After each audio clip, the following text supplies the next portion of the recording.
Suzy, welcome to the Disenfranchised. How are you doing today? Oh, thank you, Ed. I'm so excited to be here. I'm really good, thank you. The sun is shining. I've got fresh coffee. Not much more that I could ask for. But how about you? How are you? Yeah, I'm great, thank you. I'm really excited to speak with you because we've obviously had a quick chat beforehand, and I think we connected pretty well. But I think in your past career, at some point, our paths have almost crossed. So Yeah. it'd be interesting to dig into your story and find out a little bit more about that. But much like you, I'm enjoying the sunshine. Well, when I can get outside, anyway. Excellent. So, Susie, I wanted to start off by asking you then, what was your first job after education? Oh, my first job is the least glamorous job I think you could ever find. And my first job was actually in a pet shop. Cool. I had literally no idea what I wanted to do. When I was at school, I was kind of pretty good academically, but I just didn't know what I wanted to do. So I actually had my work experience placement in this pet shop, and they offered me a job, and I actually really loved it. I really, really loved it, and I think I then discovered that I had got quite a ferocious work ethic. And my parents hated me because I used to bring lots of animals home. Oh wow. Is that a work ethic or a passion for animals? Bit of both. It was a bit of both. It was a bit of both. But I was really pleased. I remember kind of going in there as a work experience, going, I don't know what this is. What am I supposed to do? And then to come out and be offered a job at the end of that gave me a real boost. I think I Yeah. remember thinking, okay, I can apply myself. And there's the results. And I remember that was when I first started working out the whole job thing and how it worked. So Okay. So what went wrong then? Why are you not a pet shop owner nowadays? wasn't very good at it. No, I think I think I carried that not knowing what I wanted to do with me through my early stage of the career, and I didn't job hop because I'm all in. If I'm doing something, I'm 100% focused on doing it, conquering it. But I think I drifted a little bit because I didn't have that purpose and direction. So I took that as an opportunity to explore in the early stages of my career and explore different working in different environments, different people, and then I did kind of fall into my first proper office job, if you like, and that was my first assistant role, and then I was like, oh, okay, I found something that I love, has got a good balance of pressure, and that I can be flexible in to some degree. And it allowed me to grow personally, professionally, and I kind of settled in that assistant capacity for quite a while. Um, I don't think I would have been a very good pet shop owner. I would have literally brought all the animals home and not sold them. Fantastic. Do you have any pets now? I have cats now. My husband doesn't really like animals very much, so we had to get this happy medium between having and I've got a son as well. And I think it's important that children have pets because it teaches them so many things. So we've got this balance of cats because they're pretty easy. Perfect. And how old's your son? He's 5. 5. Okay. Yeah. Lots of energy, lots of learning. Probably at the tantrum stage now, right? Yeah, that's a fair assessment. Yeah, and fortunately or unfortunately, depending on how you look at it, I mean, he's got my high energy, he's got my resilience, and he's got my stubbornness, but he's got my husband's sense of humor as well. So we it's an interesting balance in our house. Yeah, sounds similar to my son. Lots of energy and well, he's pretty stubborn as well. So yeah. Um, so back to your career then.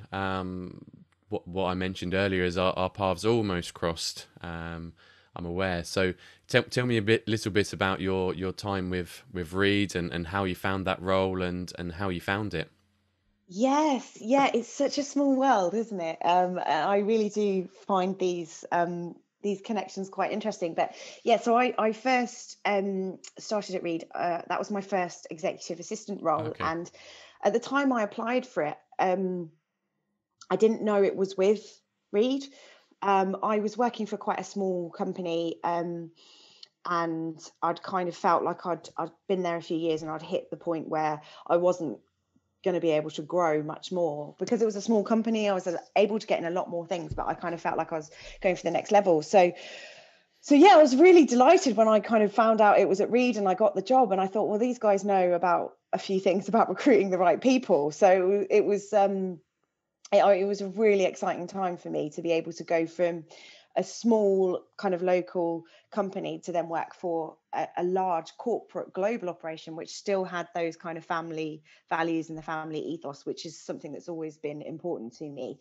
So but it was quite a big transition. It was a big role, and I loved working there. I think I learned so much about recruitment, about people, about HR, about processes, and I'm even realizing now there's still things that I'm like, that I'm being able to put into play in my business now. So yeah, I think it was one of the pivotal moments for me.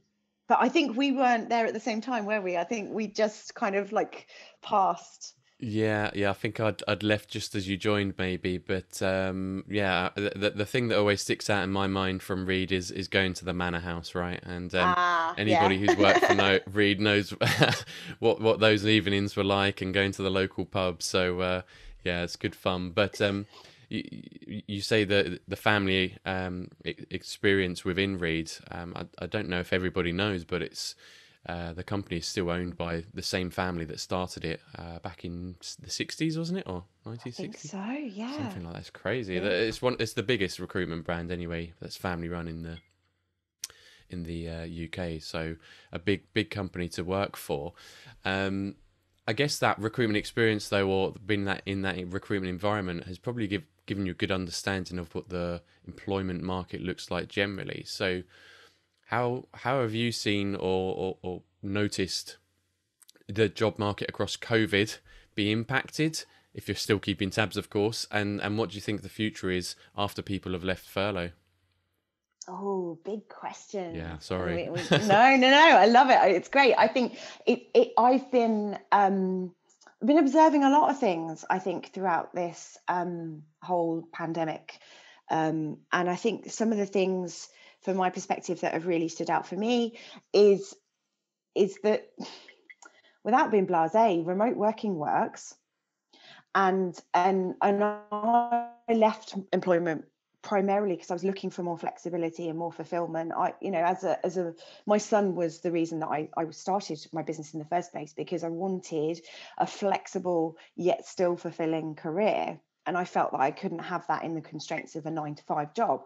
So I think flexibility has been a big thing. I have to say, I think it's created a lot of opportunity for people to explore various different things. And I don't say that to belittle how awful and challenging and how much loss there's been. But I think the remote working thing works. People have proved that it works now. They've had to adapt to it. And I think people are seeking flexibility a lot more than they were. I think it's not a pipe dream anymore. And I also think we've seen it in our client base. I've seen it in our franchise inquiries. I've seen it with my business networks. People are less convinced about the safe, secure, employed job. Yeah.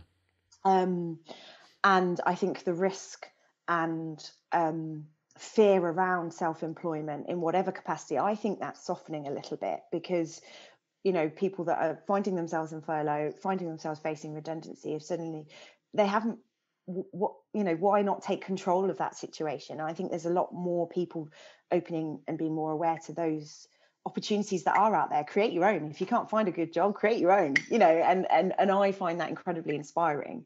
But what about you?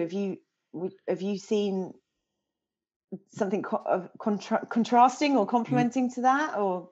No, it's pretty similar, I would say. Really, I guess like you, I've seen a lot of small businesses popping up. Down here in Kent, there seems to be a massive number of bakeries and cake makers that have boomed over the last year or so.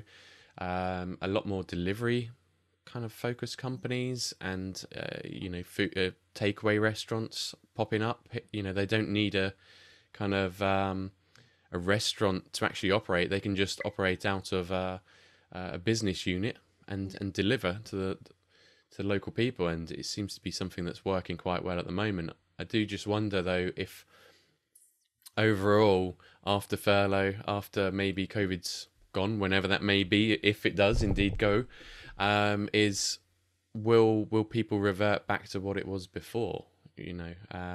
So will people want to go back into commuting? Will people want to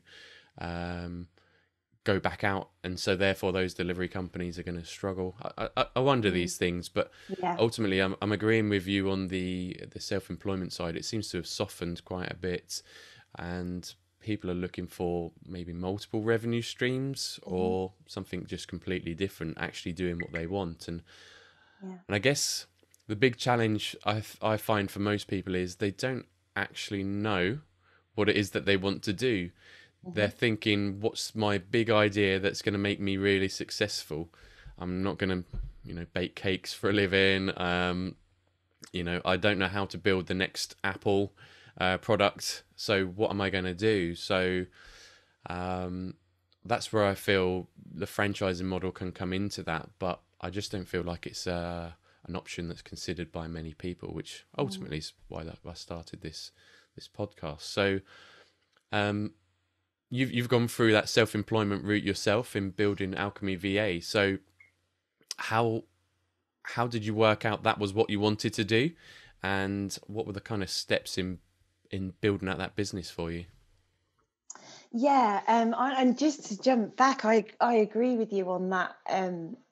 What's the future like, and what's that purpose almost, isn't it? And I think this COVID situation is, in a lot of ways, stripped it back to basics for us all, hasn't it? Actually caused us, well, at one point we were like, where are we going to get toilet roll from?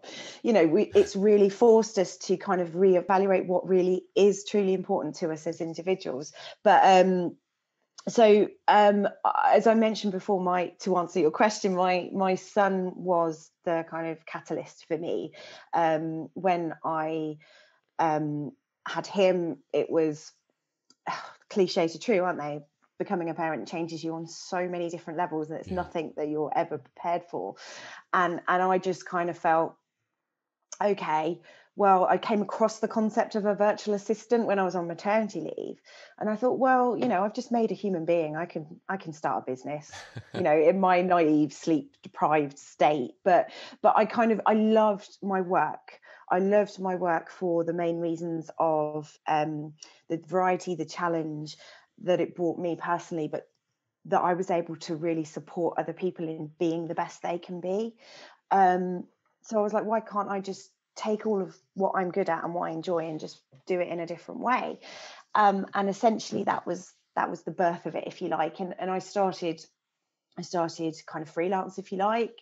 And I've always had a bit of an entrepreneurial fire in my belly. I was the kid that was, selling lemonade and and kind of car washing. And, I've always had a bit of an entrepreneurial spark, but I just never kind of found the pieces coming together. And I don't believe in coincidence. I do think every experience and everything sets you up for where you're meant to be. So I kind of knew I'd started freelance, but I knew I wanted to make impact. I knew I wanted something meaningful. And it all kind of evolved, really. I had my vision in creating an impactful business, but I just didn't have the how. And I think as my journey evolved, as the business grew, it all kind of started slotting into place. And we'd built quite a successful associate team, so we'd explored with remote working as a team. I spent quite a while mentoring other virtual assistants because I found people were contacting me saying, have you got a job? I really want to come and work for you. And at the time I was like, guys, this is not what you think. I'm totally winging this. I am working in my pajamas. But then it kept evolving, and I was getting more inquiries like that instead of clients. And at one point I was like, what's going on? And I'm very fortunate now that my husband's my business partner, and we've been working together. Well, actually, he was my lifeline in starting the business in so many ways. But I managed to convince him to leave his job and come and join me a few years back. And that was when we really started getting serious and pulling everything together, getting more strategic. And again, evaluating what we enjoy, where our strengths were, what we wanted for ourselves, but equally what we wanted for the business. And that's where we kind of came onto the, are we going to franchise? And I'll admit, when it was presented to me, my first reaction was, hell no, I'm not doing that, because I'd got all these misconceptions myself about what franchising was. And it was Paul that kept saying to me, I think we should seriously look at this, because I think it ticks all of our boxes. And I was like, no, it's a money spinner. Nobody really benefits from it. It was all this kind of crap that I'd got. And then we started unpicking it and looking at it. And, I don't tell Paul, he was right.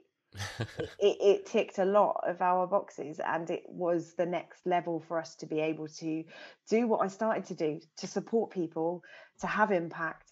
And also, without being cliche, my business has completely changed my life in every sense of the word. I almost don't recognize the girl that worked at Reed anymore, and I'm proud of that. And when I think of the growth and the experience that I've had, and the flexibility that I now have around my family, the fact that we can help facilitate that for others in a lower risk, lower stress way, it gives me goosebumps.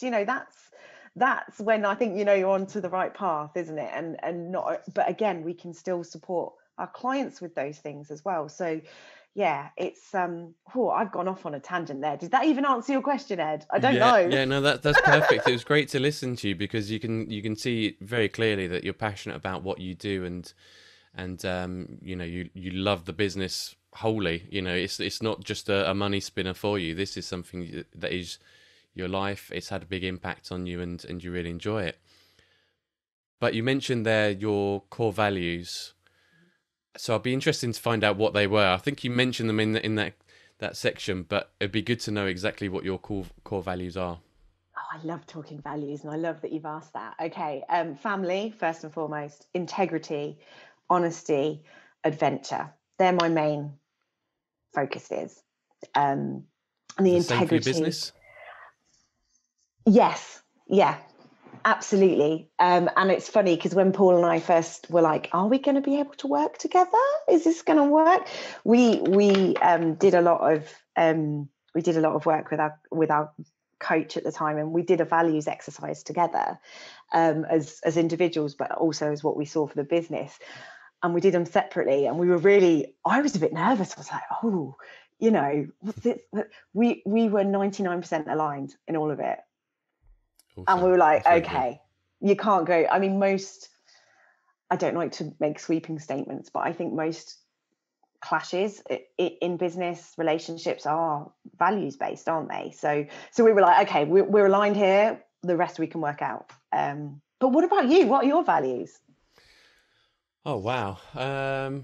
It's a good question. And I think similar to you, it's family.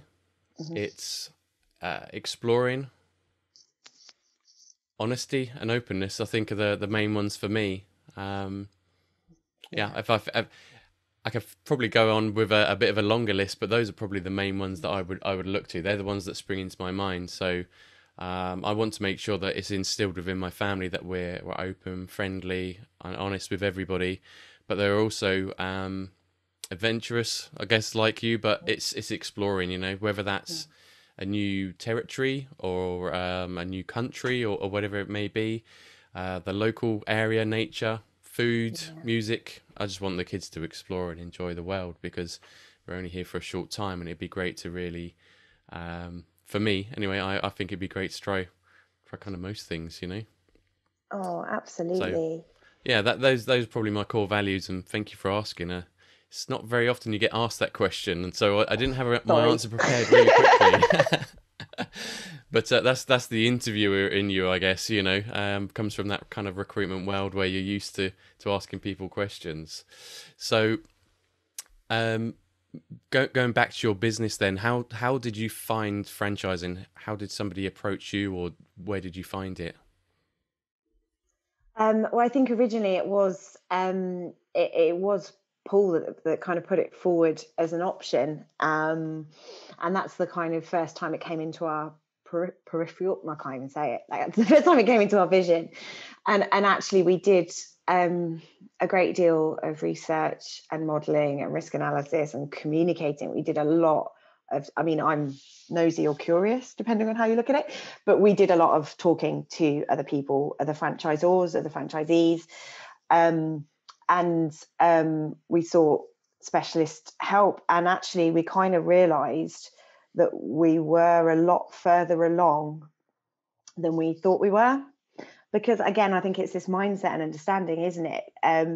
I'd started the business leaning on my working styles and my natural attributes from my career. So, and I was very mindful on day one. I didn't want to build a business that was solely reliant on me. What happens if I got ill? What happens if I was lucky enough to get pregnant again?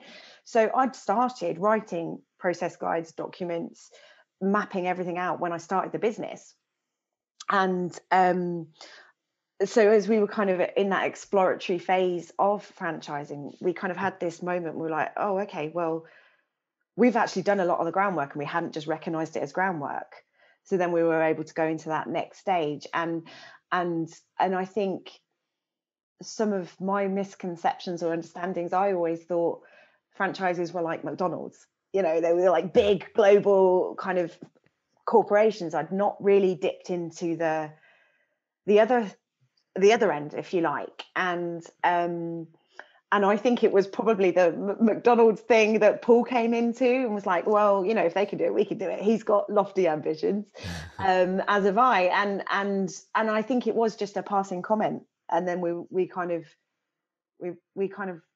just dipped our toe and then realised what a huge world it was. So a question for you then: why not just employ people? Why sell a franchise? I love that question. Well, initially, it felt a little bit, employing felt a little bit contradictory to my industry.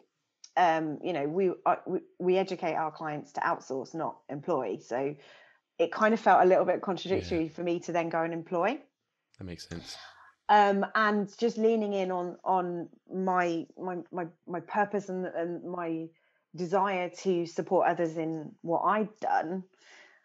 I wanted to stand and walk beside someone while they went through that transformation of starting a business. Like, and you don't get that with employment, not to the concentration and the depth and the width and that's what I realized, that was what lit the fire in my belly, and the mentoring that I was doing with other VAs in the past.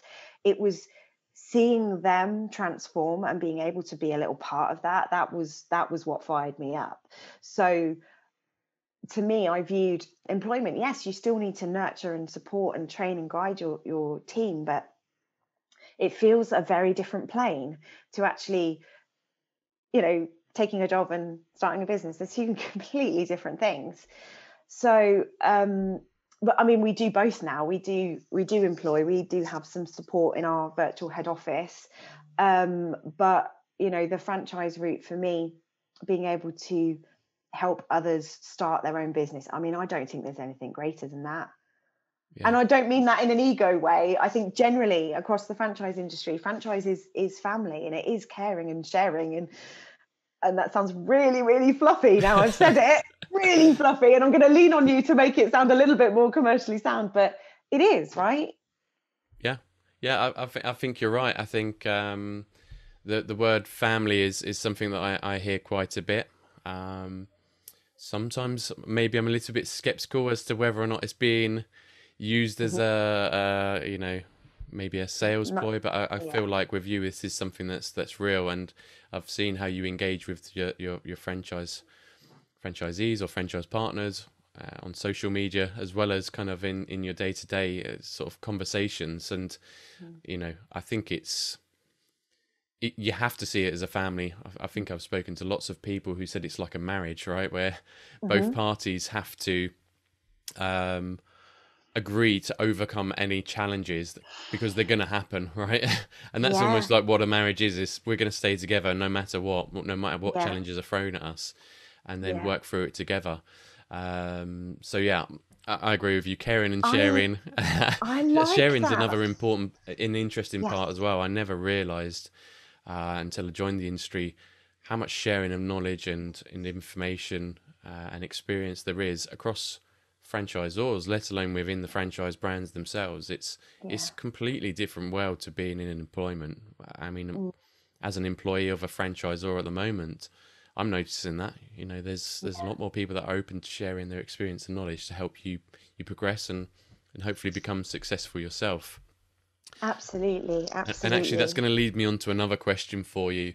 Ooh. Um, what do you believe success looks like, or what does Oh, success look like for you? I should say. you've got all the good questions today, Ed. And I think that's probably the most important question, isn't it? Because success is so personal. Um, Success to me looks like um, having the freedom and flexibility to be present for my family. Um, and success for me is probably more impact and relationship led. I've been challenged on this in the past um, with our business. I would rather have four incredible franchisees who are aligned, who we've made that marriage commitment together, that we work well together and we've got that relationship over 60 that bit so. So my definition of success is: do I want to get up out of bed every morning and be fired up about what I'm doing and the people I'm doing it for? And that fulfillment and happiness, I think. And obviously, money is a part. I've got bills to pay, and I've got a very, very fast growing small boy that seems to need shoes every 2 weeks. Um, but for me, money is the byproduct of success. Um, and that's why I think Paul and I work very well together, because I'm driven by kind of purpose and people, and he's numbers analytical, so we kind of slot those two things in together. If you asked him that question, it would be very different.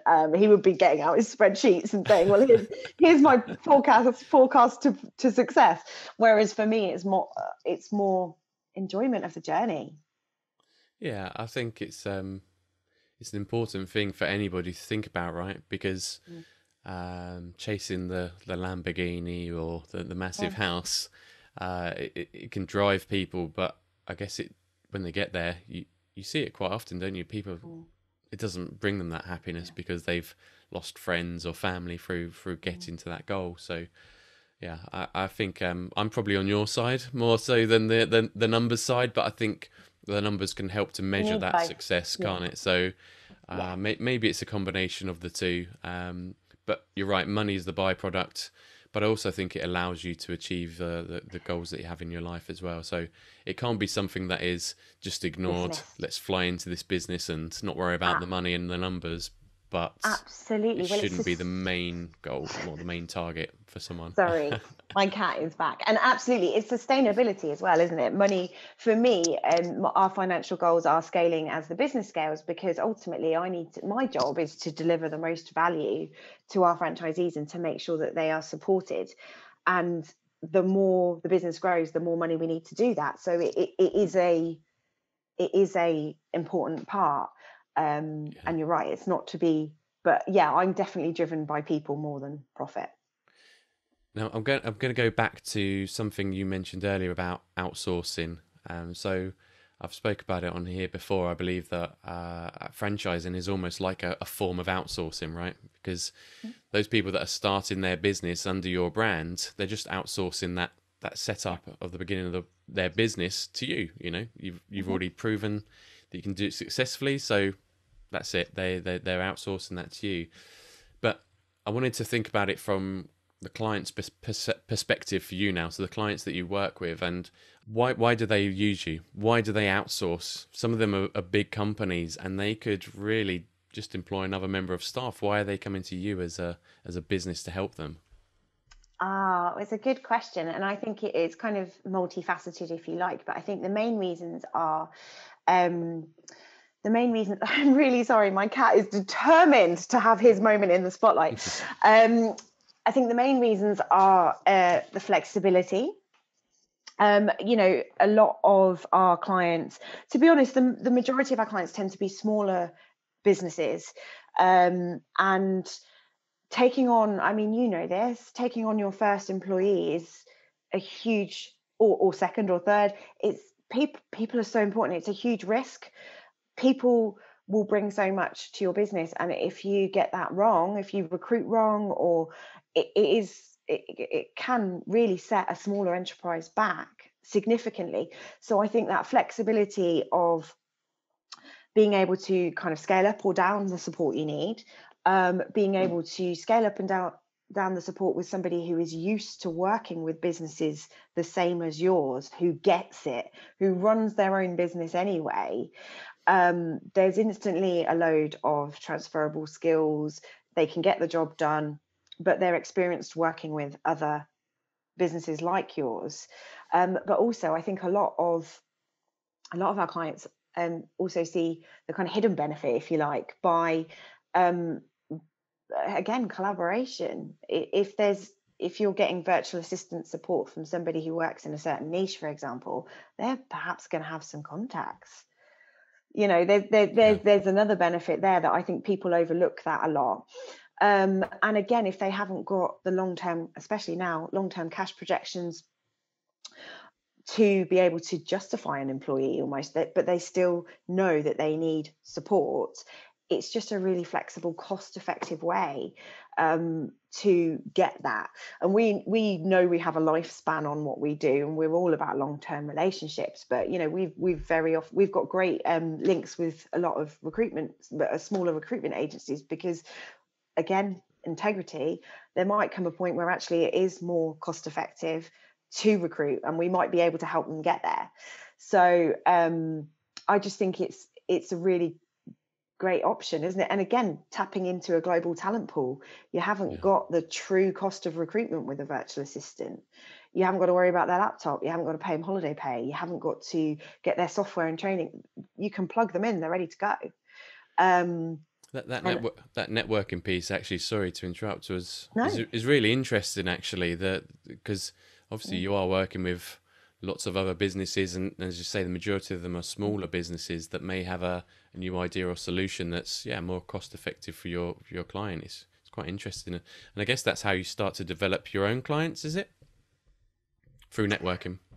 Yeah, I think networking is really important for any business on a lot of different levels. For me, it started for me as actually having the accountability and being able to have that kind of support from people that were going through what you're going through. And then I soon realized that actually, networking to me it is about fostering those relationships. It's not rocking up and selling, which is what I always thought it was. I was like, I don't want to go and sell, that's icky. But it's those relationships, and that to us, that's where a lot of our clients come from. That's where a lot of our collaborations and opportunities come from. And I'm really proud of the culture that we have at Alchemy as well, because we do network together, if you wanted to call it that, and we have a lot of kind of collaborative. We have a lot of links going through the business throughout the group as well. If someone else would be better to do this job, we'll pass it on. Or again, clients in different areas connecting on different things as well. I think I perhaps don't like the term networking, but I think those relationships, you've always got to be developing them, haven't you, for your business, but for your own personal fulfillment and support as well. Sure. It is interesting you said that people might have different skill sets within your organization. So I guess some people might be looking at Alchemy VA and think, well, I'm not an executive assistant, this perhaps isn't right for me. Is that the case, that you have to be an executive assistant, or is this something that can be taught to other people and they can bring skill sets to your team that can be used across the board with other clients maybe? I'm really glad you've asked, because yeah, I mean, I've kind of come from that background, so that's naturally where I'd leaned into, if you like. But actually, no, I think the virtual assistant industry is so diverse and vast and thriving. There's a lot of different specialist niches and areas, and reflecting on the incredible people that we have within our business, um, none of them have got that executive assistant background. I think one of our franchisees, Eloise, she joined us last summer. Her background, she was actually a primary school teacher, Wow. um, and she's a dream. She's been incredibly successful. And one of our other franchisees, she used to work in local government. She was a business advisor. So I think, and I get asked this a lot. For me, I always look for values and mindset over skills, because if the values are aligned, if you can make that marriage commitment together, then the skills can be taught. Yeah. That's how I see it. Yeah, exactly. Those values have got to line up, haven't they? Really, because well, I've experienced it in my own career in the past where perhaps the organisation didn't have clear values or and therefore a clear strategy. Mm. After a while, it doesn't matter how much money you're earning, it kind of just, you don't feel Yeah. like you're being valued in the way that you want to, and you've got nothing to work towards other than more money, which is is it can be motivating. Don't get me wrong. I've been a recruiter, right, and then a big part of it is the commission. But it comes to a point where it doesn't matter so much. You like you said, you want to wake up in the morning with fire in your belly and Hmm. be excited to be getting stuck into the projects that you've got laid in front of you. So that's interesting.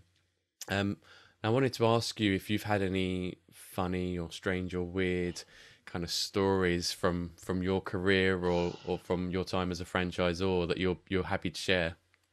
Oh, I mean, it's a big question, isn't it? And I'm sure later I'm going to be like kicking myself. I should have said that.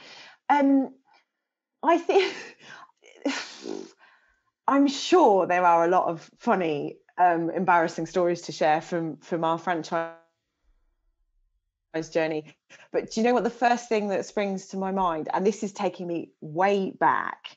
Um, and actually, it's quite an insignificant story, if you like, but in hindsight, quite significant, because my husband Paul and I, we first met when we worked together behind a bar many years ago. I won't say how many, but that's how we first met. We used to work together, and I always knew there was something about him, and he was a bit cocky, a bit cool, and um and one night he managed to spill a whole bottle of sambuca on me by accident.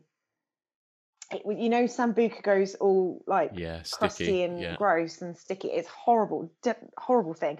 But he was trying to undo the lid on the bottle to um to serve some shots, and he just kind of like pulled it, and it flew like literally the whole bottle covered me.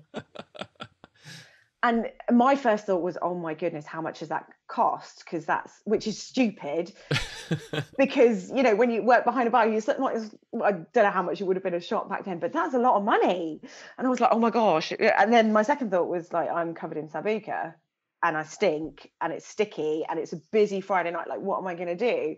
And then I started like freaking out because I was quite anxious back then. I started panicking, and he saw that and was like, we are going to fix this, do not worry.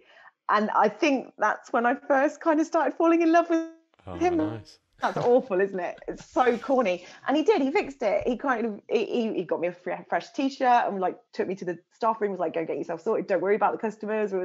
And I think that was the first time I saw that kind of caring nature in him, and I was like, So I don't know why that's come up for me today, but it has. So there you go, getting covered in sambuca. Fantastic. Thank you And for it's got sharing that nothing to story. do with anything that I'm doing now either. Well, But I was listening to it and I was tying it into to kind of things that are there today. So he's helping you solve challenges, right? And and this is why you do this, because you're good at this. Yeah. and also, it was interesting to see that your first thought was to your employer, not worried about Mm. yourself and being wet, which I think most people would. She was like, oh my god, that's going to cost them so much money.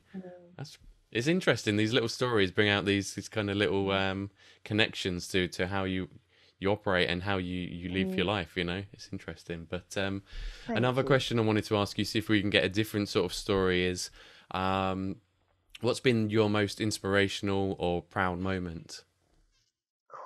Inspirational or proud moment. I think, there's been so many, I have to say. I think, and I don't want that to sound arrogant, but I think I look for the joy. I always look for the joy and the inspiration because that's what keeps me going. But I think it's probably been more recently. Um, it was our first franchisee celebrating her first business birthday. I think that was one of those moments for me because I mean, getting your first franchisee on board's not not easy, Yeah, and the fact that we were so aligned, I kind of almost felt it was too good to be true for a little while. And then when we were geared up for her first birthday, recognition is really important to me, and we sat down and did some reviewing, and I said I really want us to celebrate this. So we kind of did a press campaign, we did a press release, and kind of made a big thing out of it because and it was at that point where I was like, oh my goodness, what she has achieved. Now, bear in mind, she started her business 3 months before the pandemic.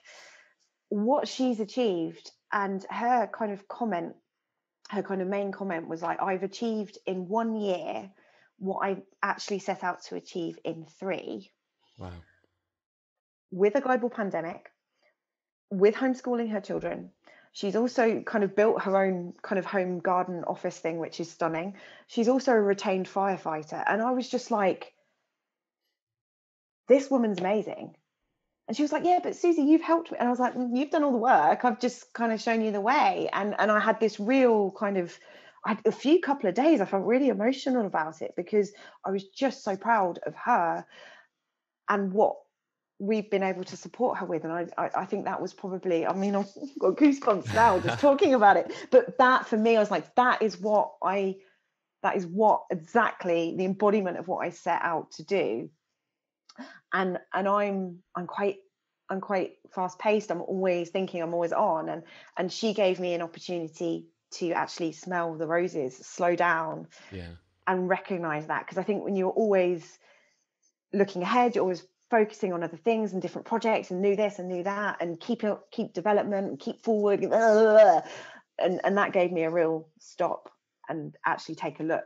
And that, I think, was probably the most significant recent Yeah, that's inspirational that's an thing. awesome story, and it throws up loads of questions in my mind of why did she not build out her own business, and I guess there's a multitude of reasons Yeah. why, but um, I think it's really nice that you can see that actually you've been working hard for her as much as she's been working hard for you. It's that relationship Mm, that works because your values align. So really yeah. interesting and important point, I guess, for anybody thinking about buying a franchise. Ultimately, Mm, make sure your values are aligned. So mm-hmm. I guess that's going to be your one piece of advice to anybody who is looking at buying a franchise. But is it something different, or have I already ruined it? You've kind of, yeah, you have ruined it a little bit, Ed. But you're right. I think buying a franchise or anything else aside, I think that values piece is really, really significant. And I think my advice would definitely be do your homework, Yeah, and don't discredit anything until you've got those answers.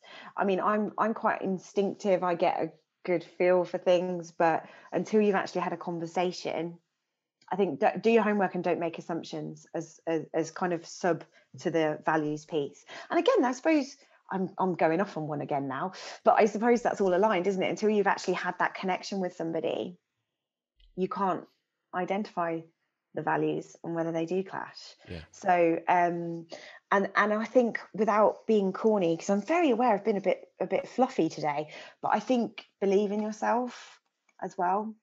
regardless if you're looking at starting a business on your own or buying into a franchise or whatever, I think just having that belief in yourself, and I think that's one of the great elements to working and becoming a franchise partner, is that you've got the confidence and the support of someone who really does believe in you, and they will help pick you up on those days when that's wavering a little bit, because I think in life generally you need that self-belief, don't you? That's Yeah, what keeps you going. yeah, that's great. That's a great point. That if somebody's awarded a franchise to somebody, Mm. they believe in that person. They believe they're going to be successful. So Yeah, it should give that individual some confidence. Yeah, I love yeah. that. Thank you so much for sharing that piece of advice, and thank you so much for your time today, Suzy. I think I could carry on talking to you for hours, but the time's kind of running out for our session now. So I'd like to just say thank you very much for sharing all your stories, your advice, and your thoughts with us. And yeah, take care. Oh, thank you so much, Ed. I would talk to you all day if you let me. So I'm really glad you're the professional here. So thank you. It's been really great to spend some time with you. Yep, great to spend time with you too. Thanks, Suzy. Take care. Bye. Bye.